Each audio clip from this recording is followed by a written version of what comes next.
This video is called Beasts. We're talking about the appropriation of dogs, serpents, vipers, leopards. Why in Christian literature are men referred to as beasts? So the first scripture I wanted to start with the example was Matthew 15. So the woman, she says her daughter's possessed by a demon. Jesus doesn't answer, and his disciples come and say to Jesus, "Send her away, she keeps crying after us." He says, I'm only sent to the lost sheep of the house of Israel." And the woman comes and kneels before him and says, "Lord, help me." But Jesus replied, "It's not right to take the children's bread and toss it to the dogs." And she says, "Yes, Lord, even the dogs eat the crumbs that fall from their master's table." Jesus says, "O woman, your faith is great. Let it be done for you as you desire." And her daughter was healed that very hour.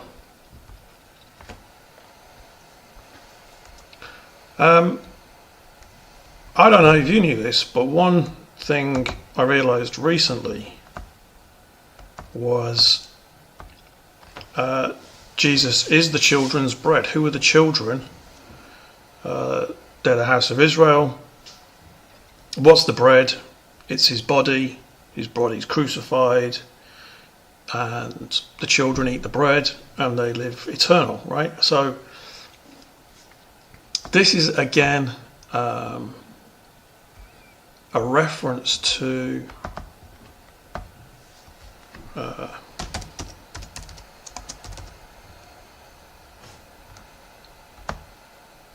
another animal, the pig. Again, what's this? Matthew 7:6.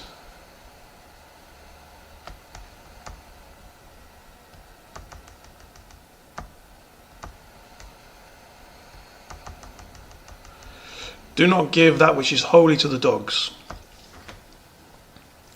So that previous verse is reiterated in Matthew 7:6. Do not give that which is holy to the dogs, nor cast your pearls before the pigs, lest they shall trample upon them with their feet, and having turned, tear you to pieces.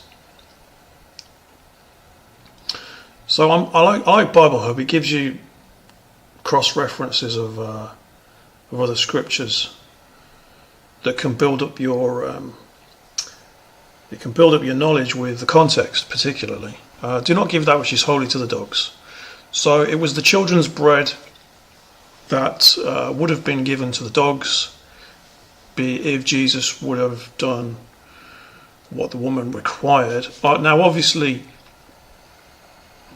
she's denoted as a Canaanite, and so people might say, well, the Canaanites were regarded as dogs, the Gentiles were regarded as dogs, or somebody outside of the covenant is regarded as a dog, etc.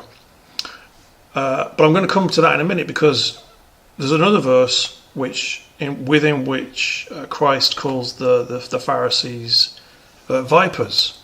So it's not particularly a covenant thing. It is, but it isn't. Well, I'm going to come around to it. Don't cast your pearls before the pigs. Again, who's the pearl? We know Christ is the pearl, or God is the pearl. Don't give God to the ungodly. This verse is saying. Don't give God to the ungodly. If we want to go into, pearls, we've got the parable of the pearl. The pearl was in the field. He had to sell all he had to buy the field. And he claimed the pearl. I've explained the meaning of this parable in the previous videos. What was interesting about that parable was you couldn't just take the pearl, you had to buy the field. The field was the soul. That was the exegesis that we gave. You had to repossess your soul, and God was in the soul. So So don't give the ungodly what is godly unless they trample upon it with their feet, and turning around they're going to gnash at you and tear you in pieces. So these people, they're like wild beasts, aren't they? Let's look at these cross references. Proverbs 9:7-8. He who corrects a mocker brings shame on himself. He who rebukes a wicked man taints himself. Do not rebuke a mocker, or he will hate you. Rebuke a wise man, and he will love you. Do not speak to a fool, for he will despise the wisdom of your words.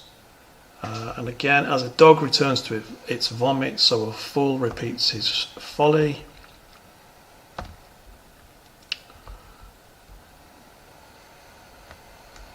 Okay.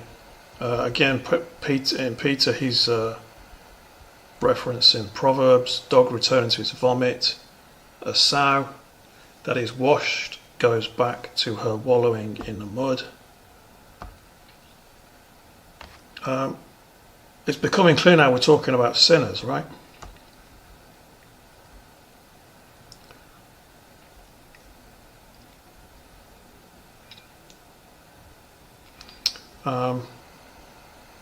Just seeing if there's any more in this context here. So another one I'm thinking of is the brute beasts one in Jude. Brute beasts. We've got two coming up. We've got 2 Peter. Let's go to Jude. I was thinking of that one first. We're just establishing the scriptures, and now we're going to take it forward from there. As we progress in the video, it's going to get a lot more complicated. Don't worry about that. If you've got patience to read scriptures and to read in general, then this is going to build wisdom.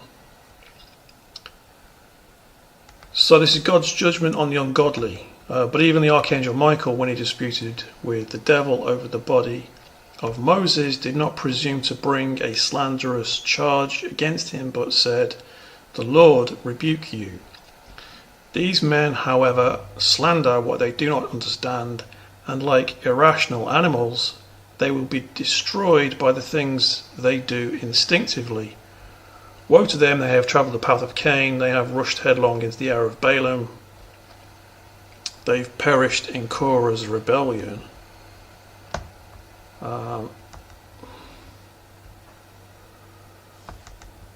Let's go to literal. Okay, so irrational animals. It's translated here as irrational animals. I was used to the King James, which says brute beasts.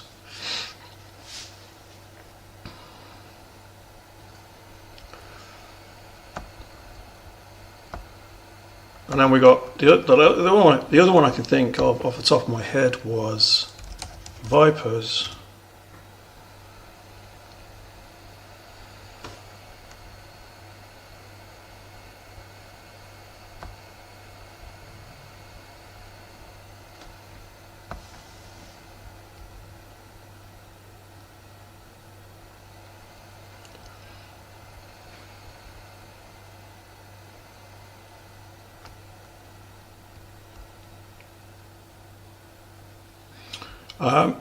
Right, so this is the altercation between Christ and the Pharisees. The context is titled Woes to Scribes and Pharisees. Fill up then the measure of the sin of your fathers against sinners. You snakes, you brood of vipers, how will you escape the sentence of hell?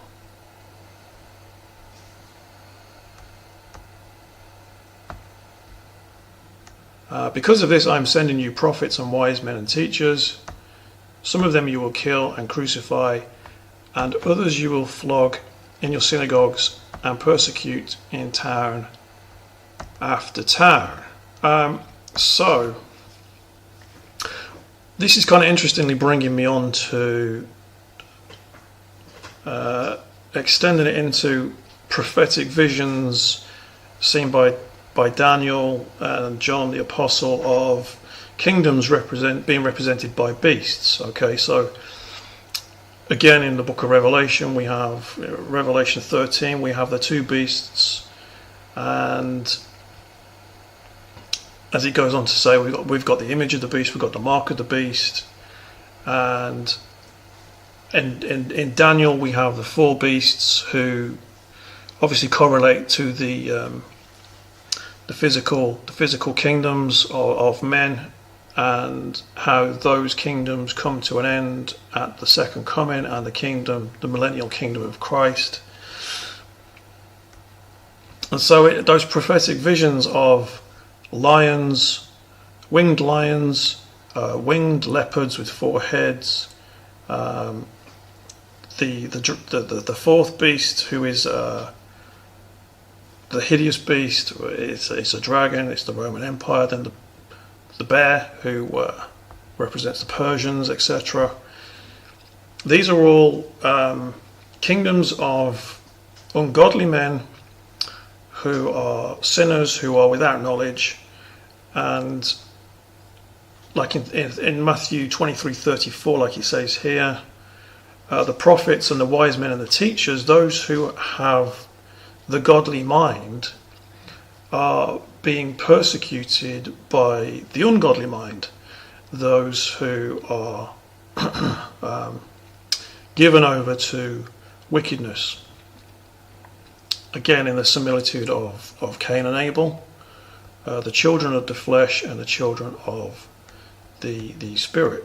So that is the basis of the canonical scriptures, which show us how the Christian is, and Jesus, who in the gospel refers to the ungodly as animals.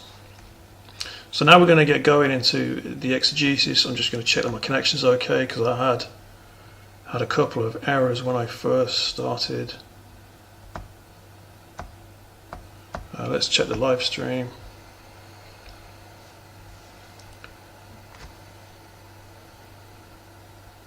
Okay, it says there's some streaming problems. See, sometimes it says that and it's fine when you watch it back. Let's just continue and let's just hope. We live in hope. Right,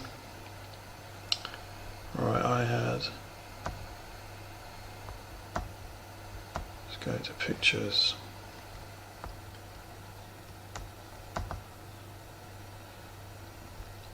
So when I was reading some extra biblical scriptures, I came across two teachings. One was of Peter, one was of Silvanus, and they were both concerning this same subject and the same thing. And I wanted to match them up against each other to see if they were the same, that they were saying the same thing. So this one was from Peter, I think, apocryphal Peter. It says, man is a compound of two mixtures, male and female. The male is the spirit, consisting of the triad of reasoning, knowledge and fear. So number one, reasoning; number two, knowledge; and number three, fear.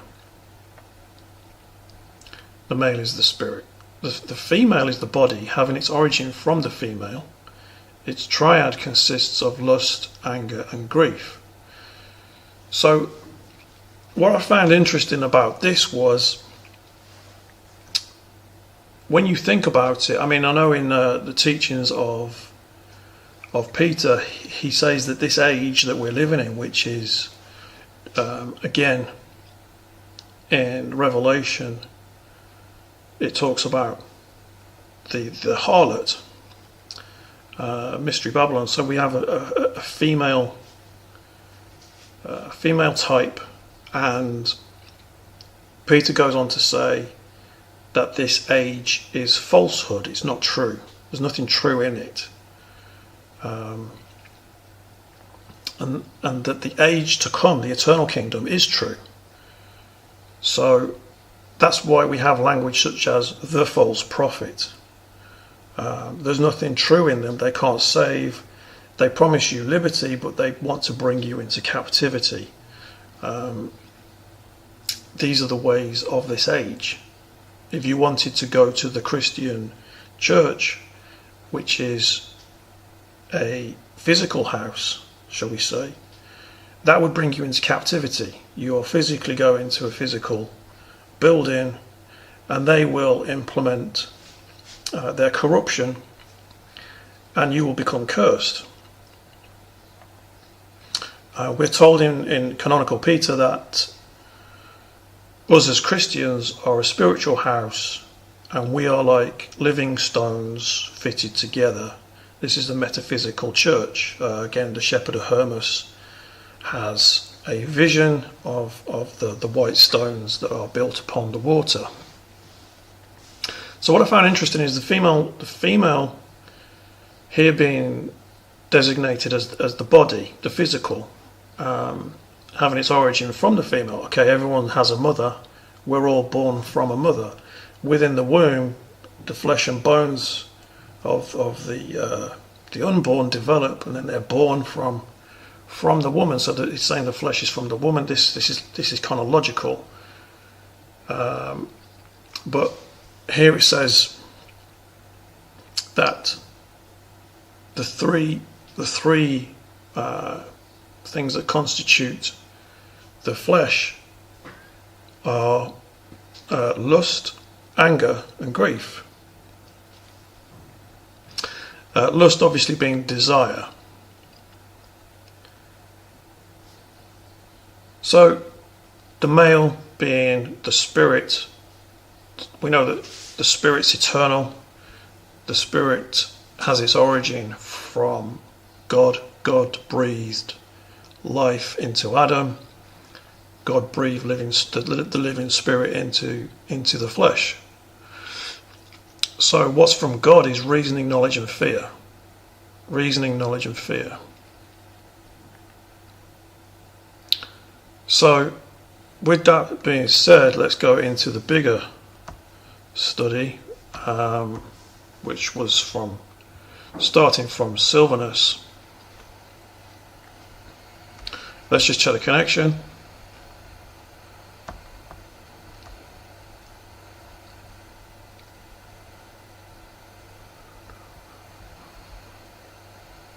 If anyone's in chat, just let me know if the video is having problems.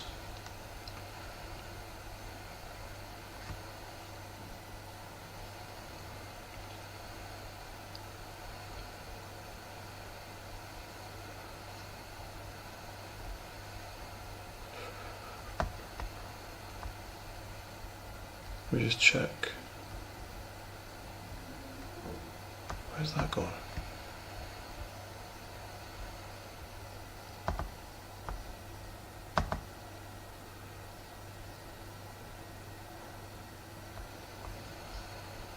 Okay, OBS is already running, but it's not on there. Okay. Oh, there it is. Okay.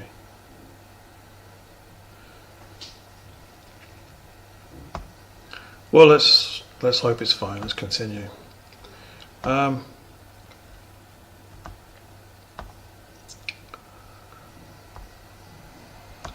that in the background. Before everything else, know your birth, know yourself. So, as we were saying here, man is a compound of two mixtures, male and female, right? That is, from what substance you are, or from what race, or from what species. Understand that you have come into being from three races: from the earth, from the formed, and from the created.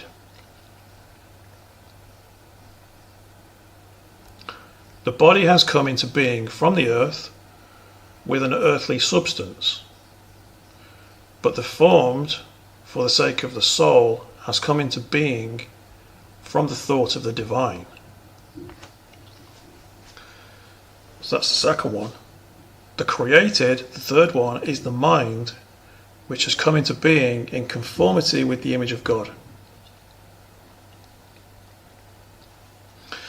The divine mind is substance from the divine, but the soul is that which he, God, formed from their own hearts.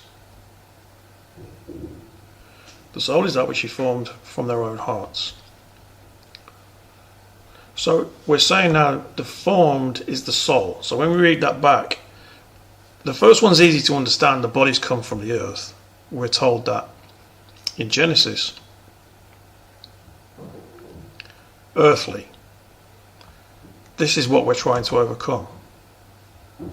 We've got heaven and earth. We're trying to overcome the thing that's below. We have an above and below. We're always trying to be above. Okay, we're never trying to be below. You say it's quite a common phrase that people use without really probably knowing it. That they say such and such a person, they're earthy. But this has come from Christian language. You know, an earthy person, it was always you would refer to somebody as earthy or earthly if they were like ungodly. Okay, so we're saying this, the soul has been formed. The soul has been formed, and the mind has been created.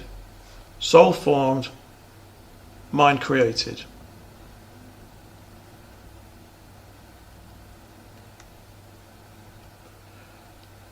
The created is the mind, which has come into being in conformity with the image of God. The divine mind has substance from the divine, but the soul is that which he formed for their own hearts. See, I always thought the soul resided in the heart. Personally, you have your physical heart, and then I always thought the soul was there because your conscience, you know, if you feel bad, it's right there, or such things. But also, I know that I think I know that the soul's in the blood. You know, the heart is pumping blood around the body. And when God commands not to eat blood, I think it's because the soul of the animal is in the blood. But I think that the soul rests in the heart myself,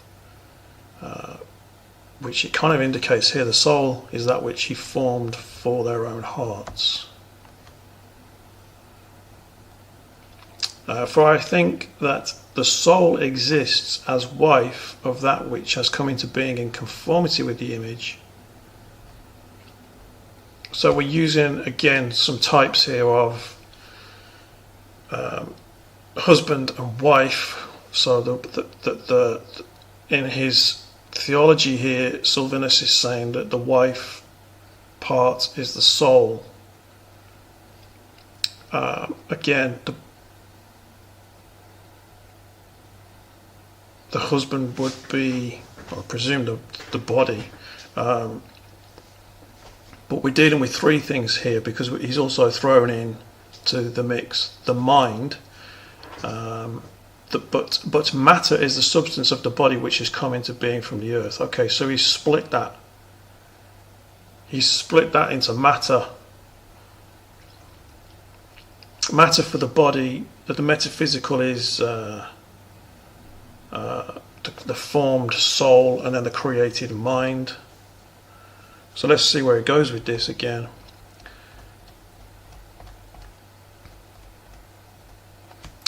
So now he's talking about mixing these three things. So if you mix yourself, you will acquire the three parts as you fall from virtue into inferiority. What I find interesting now is when we talk about the fall of man, we talk about the fall of man. I don't know if you can see the picture here. I've got the fall of man here in the yellow and the pink diagram.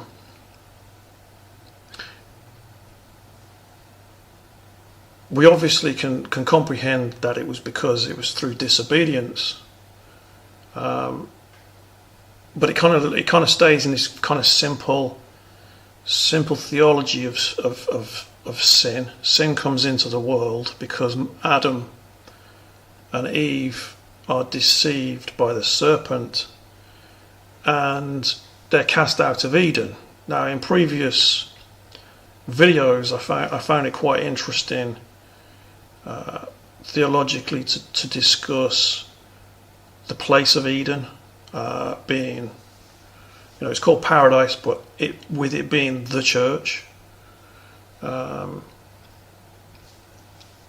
So, the church, metaphysically, as I was mentioning before about the living stones that are fitted together. If it is, which it is, a metaphysical church, then, as in the Shepherd of Hermas, some of those stones had faults to them. Some of them were cracked, some of them were rounded, different ways in which those stones could be rejected. And when we had the exegesis of the vision, it was revealed that the flaws of the stones were due to different and diverse sins. And so, if we look at, again, progressing with this text here, if you mix yourself, you will acquire the 3 parts as you fall from virtue. So, virtues are, if we look at, let's look at the exact definition of virtue, because we always have opposites. So vice is the opposite of virtue. Like it says, every rose has its thorn. Every good thing has its contrasting opposite. So virtue, behaviour showing high moral standards.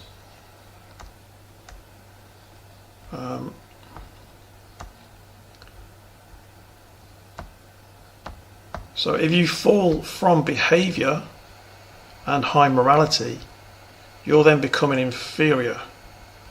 You're becoming ungodly. So God, the virtues of God, the high morality, you're falling into ungodliness, and this is, the fall of man. Live according to the mind. Do not think about things pertaining to the flesh. Acquire strength, for the mind is strong. If you fall from this other, you have become male, female. So, if we're talking about the fall of man, and we can appropriate this teaching to the fall of man, at the top is the male, because we already established with this that the male is the spirit consisting of reasoning, knowledge and fear. So your mind is able to reason out things. If we look at, let's look at an exact definition, right?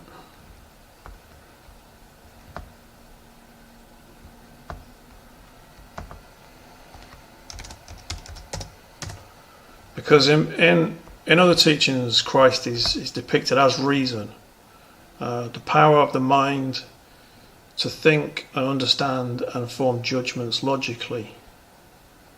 Think, understand, form judgments logically. This is avoiding, this power, this mind power, is avoiding a fall into ungodliness and inferiority, as it's saying.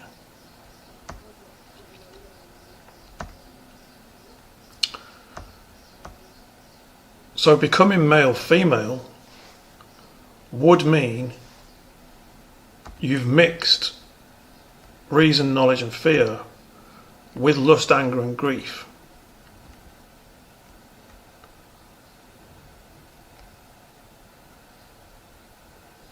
That then, I would presume, would create an opposition between these two mixtures. You wouldn't be a single one. This is bringing me now. I'm thinking now of the Gospel of Thomas. Let me check that out.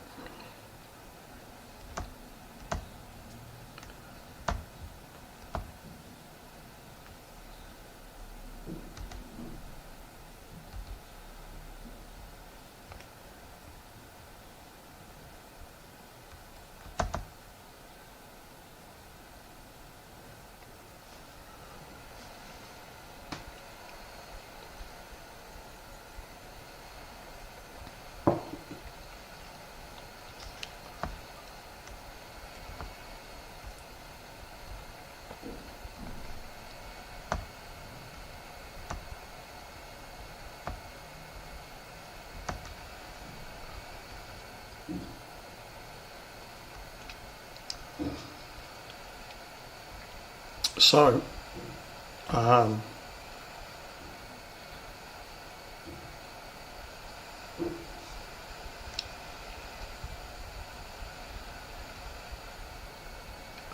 me find, well look, verse 7 here, blessed is the lion which becomes man, when consumed by man, and cursed is the man whom the lion consumes, and the lion becomes man. So we have these parables which, if you weren't privy to some of the text we're reading, would be fairly vague and very difficult to unravel. I was looking for a different one, but as we came across this one, I thought it would be good to point that out. I might come back to that one, but I'm looking for the two component parts.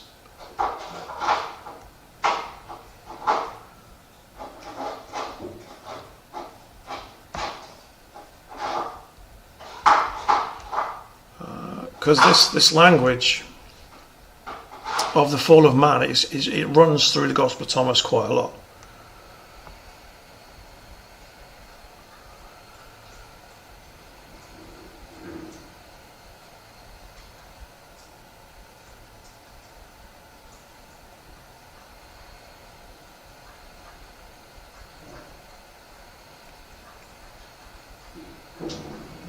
I haven't found it yet. Let's keep looking.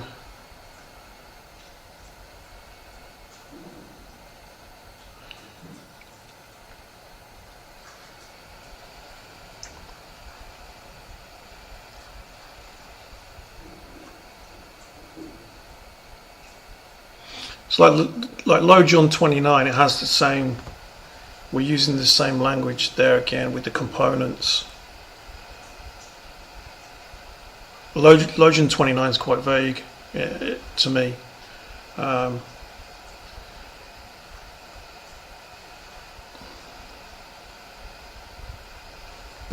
we can see, if we're looking at Low John 29, it's concerning the fall of man.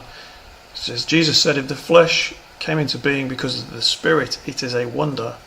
But if the spirit came into being because of the body, it is a wonder of wonders. Indeed, I am amazed at how this great wealth has made its home in this poverty.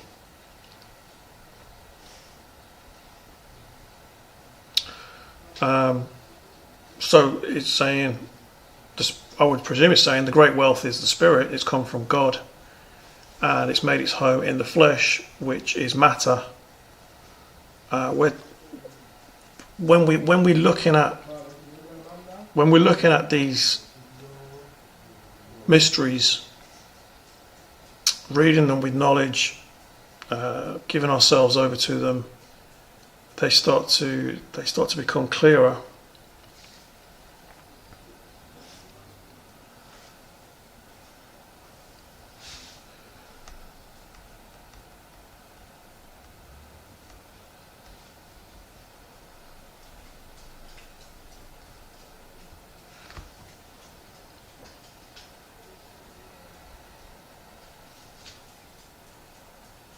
So, like with 39, it kind of goes back to what we were saying about the female. Those those who are ungodly are, like it says there, like in the gospel it says, among those born of a woman, there hasn't been a greater than John the Baptist. So that's a whole other video I could do about that.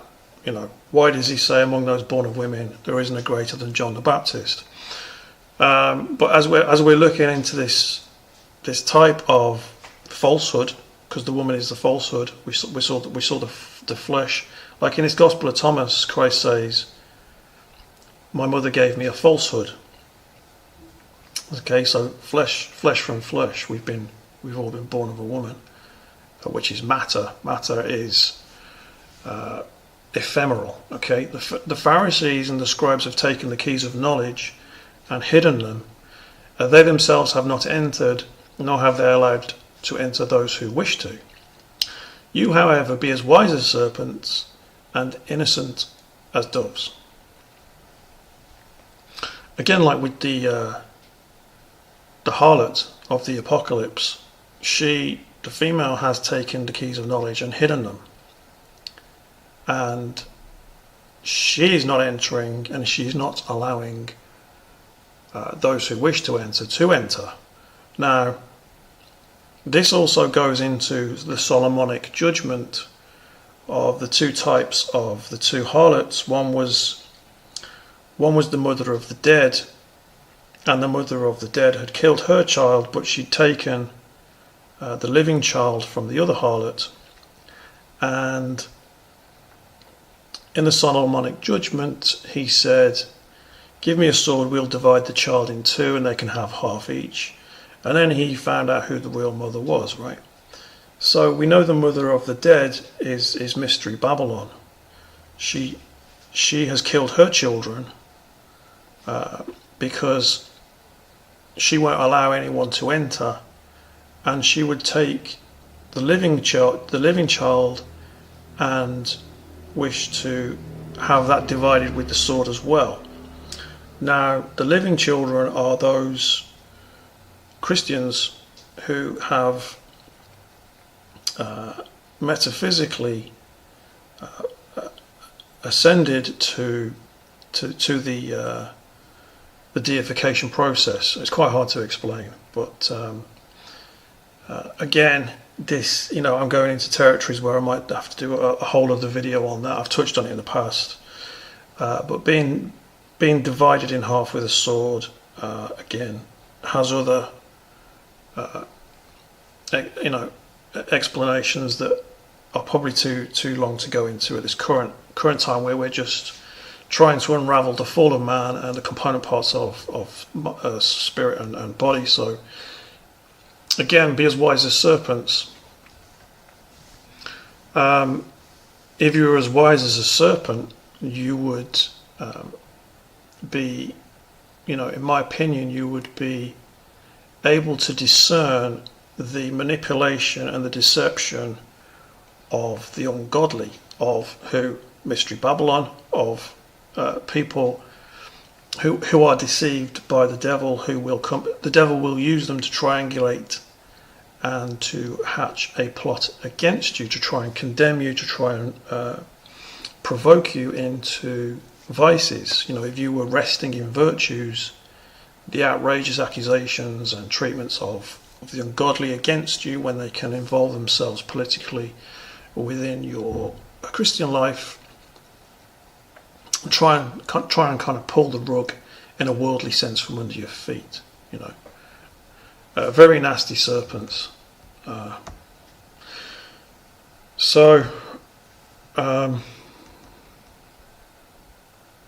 wanted to see the one where it said about becoming a single one. Could it be this one? This is similar to it. It says, Jesus said, "If two make peace with each other in this one house, they will say to the mountain, move away, and it will move away." If two make peace with each other in this one house. So it's talking about flesh and spirit. So according to the fall of man, the natural man, we'll get into that in a minute.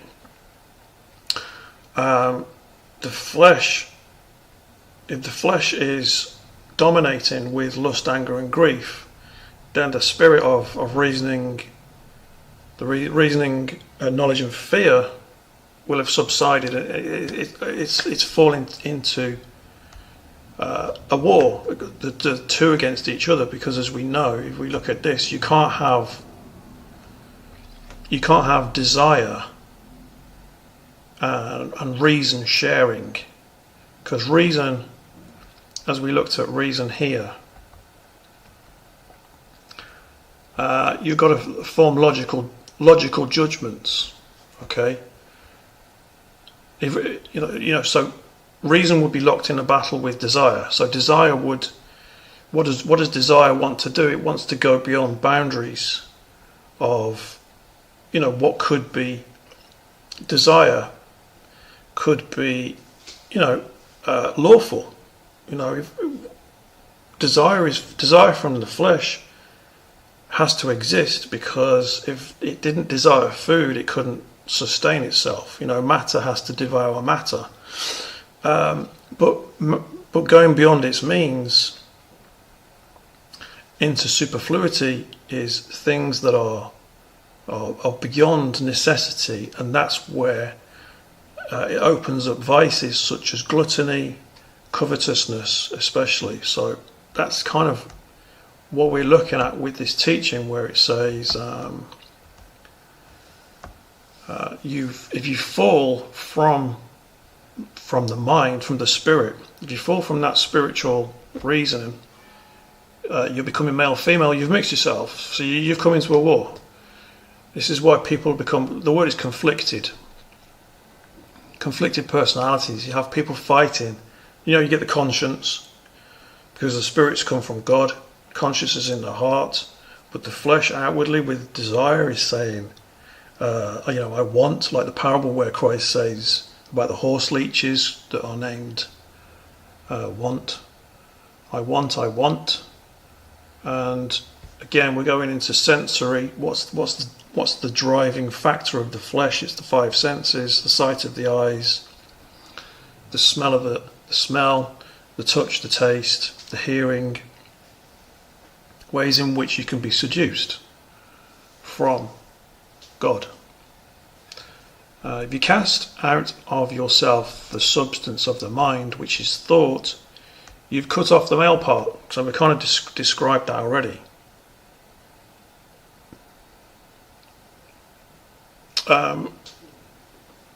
So here we have the first fall. If we're talking about the fall of man, because we've all become our own Adam, haven't we? We've all made decisions. We've become sinners from our own choices. If you fall from this other, you become male, female. So the first fall is to mix yourself and have this kind of war, and one is going to preside. One's going to preside over the other. You can't have unbridled desire and reason sharing. One's got to give way. So, my opinion is in most cases desire will defeat reason if people have fallen into male, female.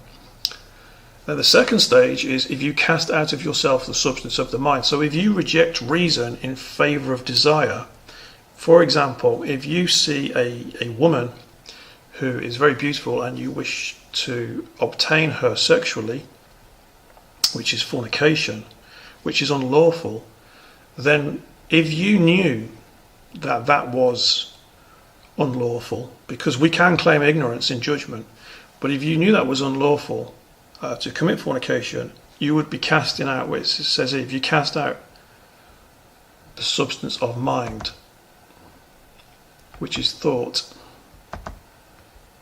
Okay, so it said, let's remind ourselves, it said that the spirit was reason, knowledge and fear. So that would be the fear of God, wouldn't it? If you feared God, you wouldn't commit sin. So you're casting out the ability to make a judgment that reason would give you. Also knowledge, simple way of saying don't commit fornication. It's a sin. It can destroy your soul. And fear, the fear of God. If I commit such acts, then I will be judged. So in order to allow desire to prevail and then therefore to commit fornication, that would be, as it says here, you're casting out of yourself the substance of the mind, which is thought. So the mind is has been overcome by desire, shall we say. So you've cut off the male part and you've turned yourself to the female part alone. So now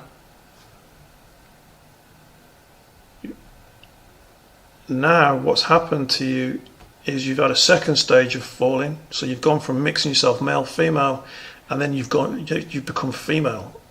So as we know, the female is lust, anger and grief, and these are the things that you've turned yourself into: lust, anger, grief, desire, anger, grief. Okay, that's the female. Let's just have a quick break, check out the stream. We've got 3 views. If anybody's able to tell me if the stream's going well or not with the quality, just let me know. It seems to say that it's okay. Seems to say it's okay. You know, and this video,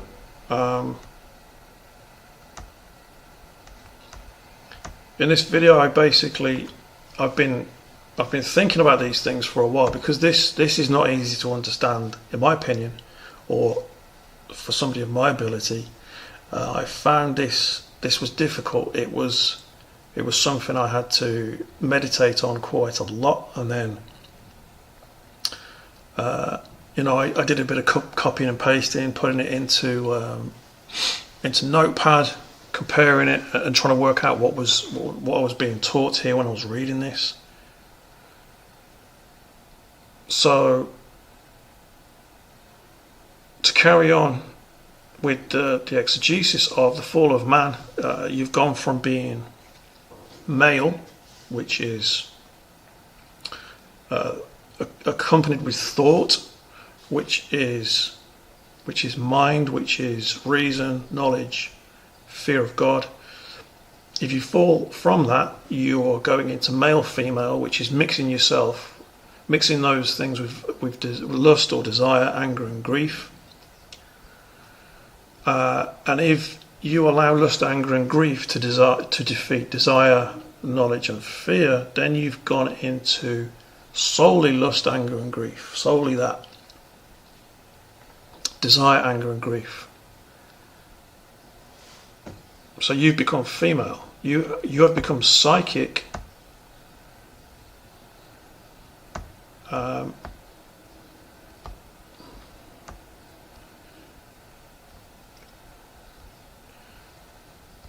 Psychic, since you have received the substance of the formed.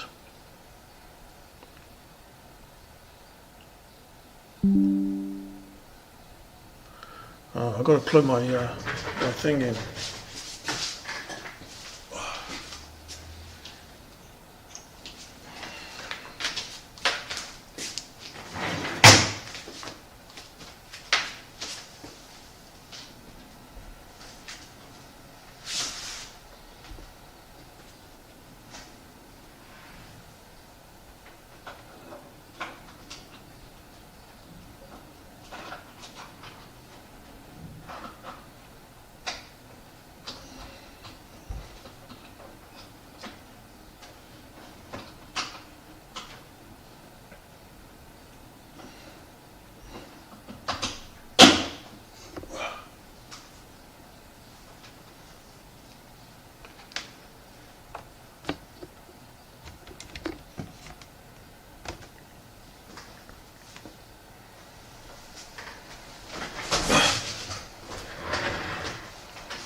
You become psychic.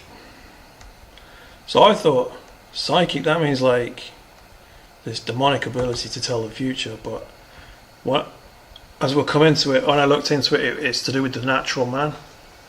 It's natural. If I go down, I think it's in here somewhere. Here it is. This is the definition of psychic, as it says. It's from the Greek psychikos, or psychikos. Natural, unspiritual, worldly. Meaning animal, natural, sensuous. Usage. The term psychikos is used in the New Testament to describe that which pertains to the natural or unspiritual aspect of human beings. It often contrasts with the spiritual, pneumatikos nature, highlighting the limitations and earthly focus of the natural man. It implies a state of being driven by human instincts and desires rather than the Spirit of God.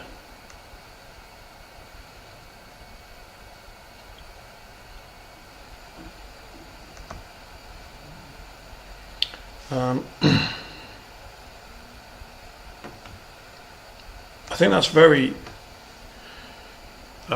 descriptive of what we're talking about here with the fallen man.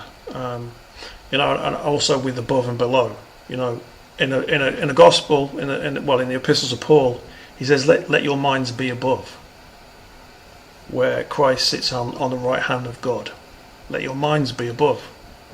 So the Christian through the cross and his faith has reversed the fall of man, and he has gone back to ruling over himself with his spirit. Whereas the ungodly, who are in the fallen state, they have the limitation of earthly focus. Okay, earthly focus, the physical. The Christian is focused metaphysically, but the ungodly, the sinner, the unbeliever, those who are called dogs, swine, vipers, have an earthly focus. It implies a state of being driven by human instincts. The human instincts were described there as lust, anger, and grief, right? Desire, anger, grief of the natural man. It implies a state of being driven by human instincts and desires rather than the Spirit of God. So it's the flesh driven rather than the Spirit of God driven. So if you're flesh driven, it's ephemeral, it's matter, it's soon to be dissolved. But if you're driven by the Spirit, it's eternal. It is divine. It is God focused. It is the ability to rule over yourself with reason, knowledge, and the fear of God. So just finishing off here what it said. If you cast out those things pertaining to the spirit of man, which is knowledge, reason, and fear, and the fear of God, you become the natural man. You have an earthly focus. If you cast out the smallest part of this, so that you do not acquire again a human part, but you have accepted for yourself the animal thought and likeness. You have become fleshly since you have taken on animal nature.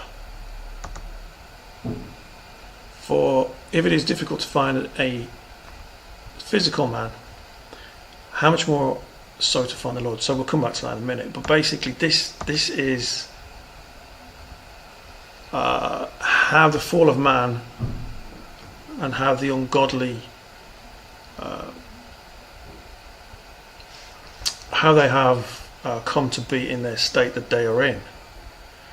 It's a state where they've been overcome and they've been reduced to an animal nature, which describes the reasons as to why the theologians in the Bible refer to them as animals, why Christ refers to them as pigs, dogs, vipers, or why they are referred to by prophets in visions as lions, bears, dragons, leopards.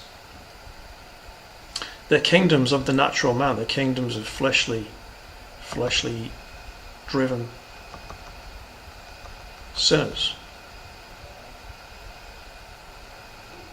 Okay, what was the next one? I mean, for now, that's probably just where we needed to go. If I was to go on and on, that would probably be too much. There is more to that study, but for now, I just think it's concise, it's enough, and so hopefully it's streamed okay. You know, if you have patience to stay with my videos, then that's great. I hope that people can hear and receive it, and you can overcome the animal nature, and you can overcome that beast-like nature that's in you. And I might do a follow-ups to this video and explain more. Do a part 2 or something. But for now, that's enough.